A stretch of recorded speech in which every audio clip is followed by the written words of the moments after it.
देखिए राहुल जी, जब से आपने भारत जोड़ो यात्रा इस जीटी रोड से गई थी और हरियाणा में सब जगह गई थी, एक नया जोश यहाँ के कार्यकर्ताओं में आपने भरा है। और स्वयं आप देख रहे हैं कि लोग आज केवल हरियाणा में चुनाव हो रहे हैं, केवल कांग्रेस की ओर देख रहे हैं।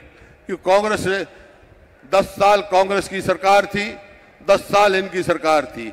लोगों ने तौल के देख लिया, इस सरकार ने हरियाणा को पछाड़ने का काम किया है। बातें बड़ी बड़ी करते हैं। कल प्रधानमंत्री जी भी आए थे गोहाना में, कहा कि हरियाणा सरकार 24 फसलों का एमएसपी दे रही है। अरे 24 तो फसल ही नहीं होती हरियाणा में। जिन फसल कभी हुई नहीं हरियाणा में, उनकी भी गिरावट कर रहे हैं। तो ऐसी बात है, सिर्फ घोषणा कर रहे हैं, करते नहीं। एमएसपी की बात करते हैं। एमएसपी आज धान मंडियों में भरा पड़ा है और किसान मजबूरन 300, 400, 500 रुपए क्विंटल तक कम धान बेचने का काम कर रहा है। कहाँ गई इनकी एमएसपी गारंटी? एमएसपी गारंटी तो राहुल जी, रायपुर सेशन में आपने कहा था कि कांग्रेस की सरकार आएगी तो किसान को एमएसपी गारंटी देगी और C2 स्वामीनाथन फार्मूले पर उसका मूल्य तय होगा। लेकिन यहाँ बातें कुछ हैं, करनी कुछ है।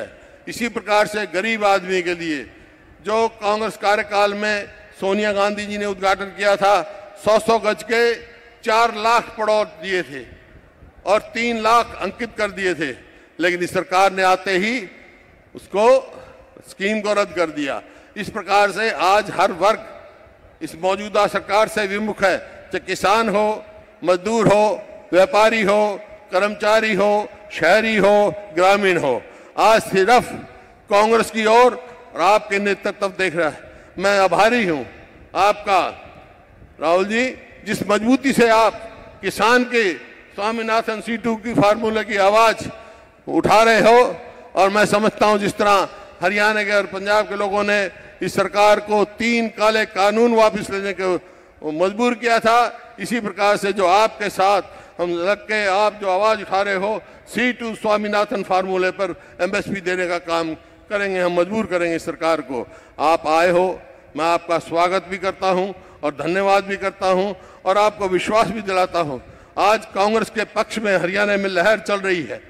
कांग्रेस आ रही है, भाजपा जा रही है। और ये शुरुआत आपकी भारत जोड़ो यात्रा से हुआ, फिर हाथ से हाथ जोड़ो यात्रा से हुआ। इन्हीं शब्दों के साथ आप सब आए। आपका भी धन्यवाद और राहुल जी का भी मैं बहुत शुक्रगुजार हूं कि उन्हें इतना समय दिया। बहुत बहुत धन्यवाद। जय हिंद। यहाँ पर इतना बड़ा, इतना भारी जन सैलाब, मेरे सभी बहुत ही सम्मानित बुजुर्गों, मेरी बहुत ही प्यारी प्यारी बहनों और नौजवान साथियों, ज्यादा समय नहीं लूंगी। पहले भी आपके बीच में आए हैं। थोड़े दिन पहले ही गोगी जी के नामांकन पर जब आए तो आप लोगों का उस दिन उत्साह और जन समूह, ये साबित उस दिन आपने कर दिया था कि यहाँ पर एक तरफा भाई गोगी जी की जीत होने वाली। साथियों, मैं सबसे पहले हमारे आदरणीय नेता राहुल गांधी जी का स्वागत करती हूं, इनका धन्यवाद करती हूं जो आज इन्होंने देश में कांग्रेस पार्टी का परचम इतना ऊंचा लहरा दिया है। जो बोलते हैं ना कि बार हैज बीन रेज्ड, इतना ऊंचा कर दिया है कि आज इनके सामने कोई और नेता सामने टिक नहीं पा रहा है।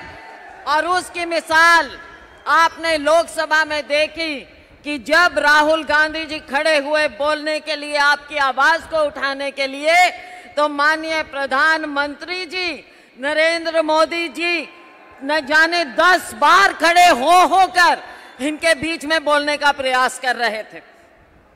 और जब खुद नरेंद्र मोदी जी बोलने लगे तो मेरे को लगता है 10 बार नहीं, 20 बार शायद पानी पीना पड़ा होगा बीच में।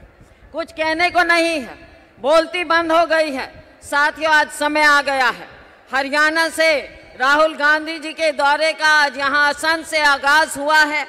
इनका दिल की गहराइयों से मैं स्वागत करती हूँ और मैं अपील करती हूँ, हरियाणा में जो 10 साल का कुशासन भारतीय जनता पार्टी द्वारा थोपा गया, धोखे से राज किया गया आपके ऊपर, आज समय आ गया है उसका बदला चुकाने का। मेरा किसान, मेरा मजदूर, मेरा गरीब भाई, 36 बिरादरी, चाहे वो छोटा दुकानदार हो, सभी लोग आज आप इस इंतजार में हैं और ये इंतजार की घड़ियां खत्म हो रही हैं। 5 तारीख को चुनाव हो रहा है। आप सभी से अपील है कि आपने यही उत्साह उस दिन दिखाना है और हरियाणा में कांग्रेस पार्टी की सरकार लानी है और यहाँ से भाई शमशेर गोगी जी को आपने भारी बहुमत, रिकॉर्ड मतों से जिताना है और हमारे सभी प्रत्याशियों को जिताना है। आपका बहुत बहुत धन्यवाद। जय हिंद। सबसे पहले मैं धन्यवाद करना चाहूंगा और आभार प्रकट करना चाहूंगा माननीय श्री राहुल गांधी जी का, हरियाणा प्रदेश कांग्रेस कमेटी की तरफ से उनका हार्दिक अभिनंदन करता हूं, मैं उनका हार्दिक स्वागत करता हूं। आज वो हमारे बीच में हमारा मार्गदर्शन करने के लिए, हमारा उत्साह वर्धन के लिए, अपना अपील करने के लिए वोट के आए हैं। आदरणीय राहुल गांधी जी जो इस देश के आज दलित के, पिछड़े के, अल्पसंख्यक के, किसान के, मजदूर के, गरीब आदमी के आज एक तरह से आवाज बनकर के सारे देश में जो उभरे हैं और उन्होंने जिस तरह से सारे मुद्दे जनता के सामने रखे हैं, आदरणीय राहुल गांधी जी का मैं बार बार नमन करते हुए आप हरियाणा प्रदेश की धरती पर पधारने पर उनका हार्दिक स्वागत करता हूं। और आपसे केवल चंद शब्दों में यह निवेदन करना चाहूंगा, आज समय आ गया है आपको निर्णय लेने का। आज तराजू आपके हाथ में है। आज आपने देखना है कि किस तरह से किसानों को 13 महीने तक यहाँ पर बैठा रहा, किस तरह से सड़कों पर उनको किस तरह से अपमानित होना पड़ा, किस तरह से उनको तरह तरह से अपमानित करने का काम किया गया। आपके ही इसी करनाल में इन्हीं पूर्व मुख्यमंत्री खट्टर जी ने कहा था कि किसान बगैर सर फूटे एक भी नहीं जाना चाहिए। आज 700 से ज्यादा जो किसानों ने अपने प्राणों का बलिदान दिया है, आज वो आपके फैसले की तरफ देख रहे हैं। मैं आपसे कहना चाहूंगा, आज आपको वोट की चोट से बदला चुकाना है। हमारी उन महिला पहलवानों के लिए जो मजबूर हुई थी अपने न्याय के लिए जंतर मंतर पर बैठने के लिए, उनको न्याय नहीं मिला। सुप्रीम कोर्ट के इंटरवेंशन से उनकी FIR दर्ज की गई। आज आवश्यकता है पूछने की कि हरियाणा हिंदुस्तान में नंबर 1 बेरोजगारी में क्यों है। आज इस प्रदेश की अर्थव्यवस्था क्यों चौपट होकर के रह गई है। 70,000 करोड़ का कर्जा आज 4.5 लाख करोड़ का किस तरह से कर्जा हो गया।